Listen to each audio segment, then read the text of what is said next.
Pedro Alonso López, también conocido como el Monstruo de los Andes, es un asesino en serie colombiano que, tras su captura en 1980, confesó el asesinato de más de 300 niñas y jóvenes en Colombia, Ecuador y Perú. Sin embargo, las autoridades solo confirmaron la autoría de 110 víctimas.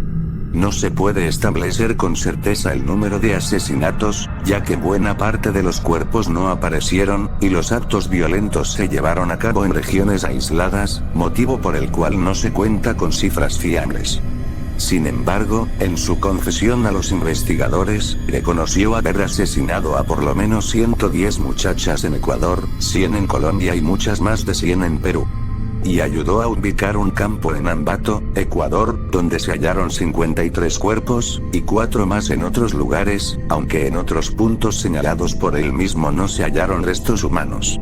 Si se da crédito a su versión, Pedro Alonso López es el asesino en serie masculino que más asesinatos ha cometido. Se desconoce su paradero. Pedro Alonso López nació en 1948 en el municipio de Venadillo, Tolima, y a los 6 meses su madre se mudó a Santa Isabel, en plena época de la violencia, periodo de guerra civil no declarada que provocó cerca de 200.000 muertes. Era el séptimo hijo de un total de 13 hermanos, hijos de una prostituta, Benilda López de Castañeda, y tuvo una infancia infeliz por la violencia del ambiente, el excesivo control de su madre y la ausencia de la figura paternal. Su padre, Medardo Reyes, fue asesinado 6 meses antes de su nacimiento. Vivían en una única habitación con cortinas como separación, por lo que él y sus hermanos oían las interacciones de su madre con los clientes. En 1957, con 9 años de edad, fue sorprendido por su madre intentando mantener relaciones sexuales con su hermana menor y fue desterrado de la casa. Vagabundeó en estado de indigencia como habitante de la calle en Bogotá y fue abusado sexualmente. A la edad de 12 años fue adoptado por una familia estadounidense. Pero una nueva agresión sexual por parte de un profesor le hizo huir de nuevo y volver a las calles. En 1969, con 21 años de edad, fue encarcelado por hurto y en prisión fue abusado por 4 presos. Decidió no volver a ser una víctima y los asesinó días después. Como fue declarada defensa propia, solo se le añadieron 2 años de condena. A su salida de prisión en 1978, Pedro viajó extensamente por todas partes del Perú. Durante este tiempo, él más tarde reconoció, había empezado a atacar violentamente y asesinar a por lo menos 100 niñas y muchachas jóvenes de tribus locales por toda la región. Dijo buscar a las que tuvieran mirada más inocente y abordarlas de día, porque pensaba que de noche desconfiarían.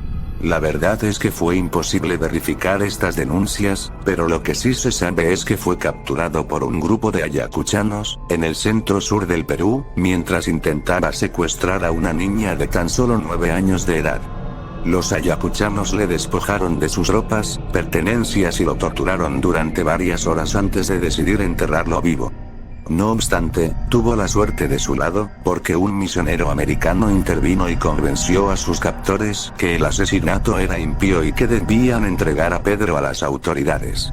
Ellos consideraron esta posibilidad y entregaron a su prisionero a las autoridades peruanas. Las autoridades judiciales y policiales no quieren perder el tiempo en investigar la denuncia procedente de las pequeñas tribus, y el gobierno peruano deporta a Pedro a Ecuador. En su retorno a Ecuador, Pedro empezó a viajar alrededor de la región, incluso frecuentemente se detiene en Colombia. Las autoridades pronto empezaron a notar un aumento en los casos de personas desaparecidas, más concretamente de muchachas jóvenes.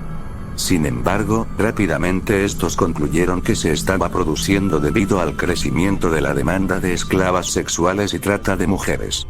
En abril de 1980, una riada inunda Ambato, Ecuador, y esto causó que las autoridades tomaran de nuevo al archivo de casos de las personas desaparecidas, cuando las aguas rabiosas desenterraron los restos de 4 niñas.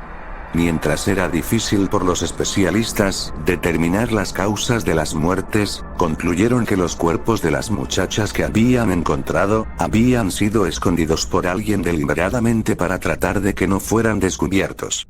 Días después de la riada, una mujer de la localidad, Carmina Poveda, se dirigía a realizar sus compras a un supermercado local con su hija Marie, de 12 años de edad, cuando un hombre desconocido intentó raptar a la niña.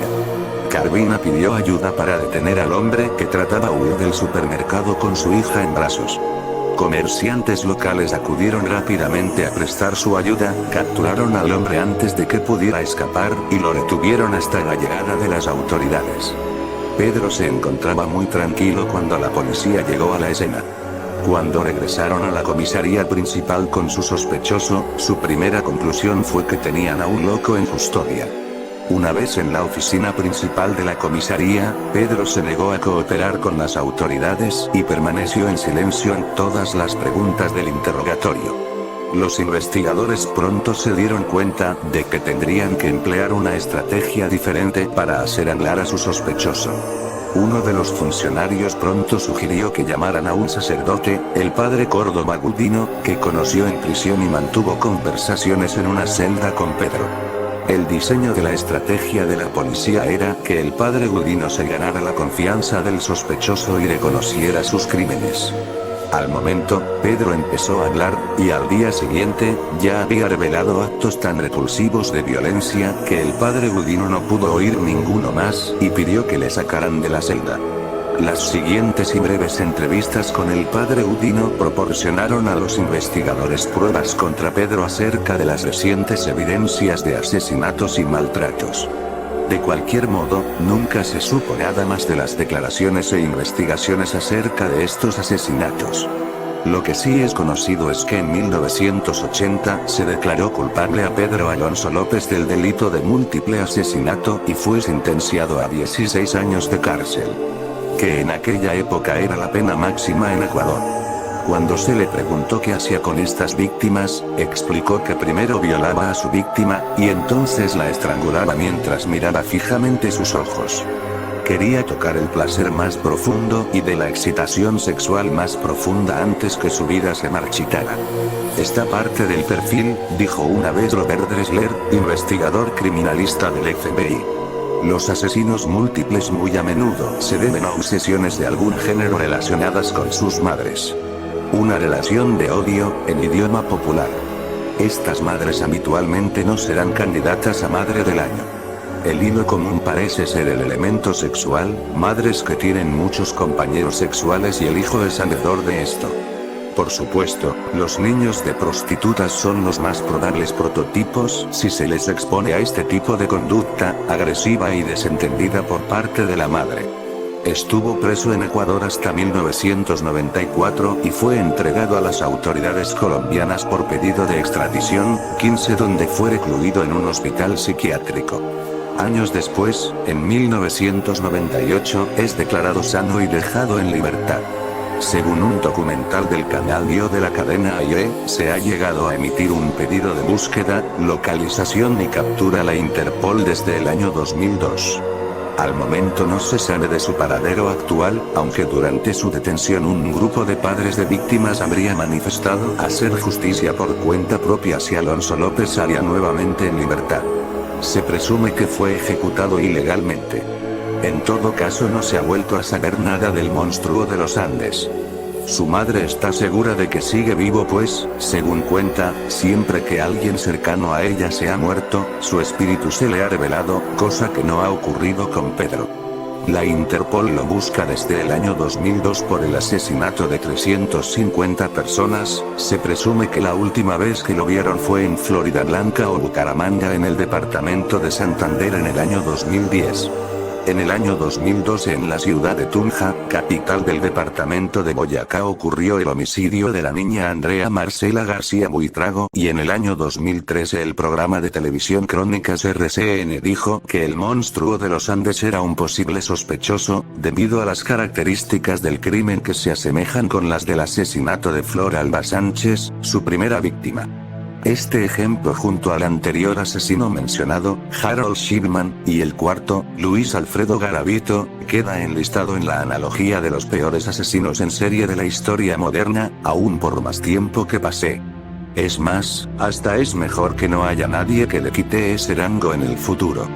Pese a que su estado legal siga siendo desconocido hasta el día de hoy, se llegó a testificar algunos avistamientos de él en las montañas de los Andes. Se cree que fue ejecutado ilegalmente, o que se le entregaron a las familias de una de sus centenares de víctimas para que acabaran con él. Sencillamente, el peor asesino de los 70s en la historia.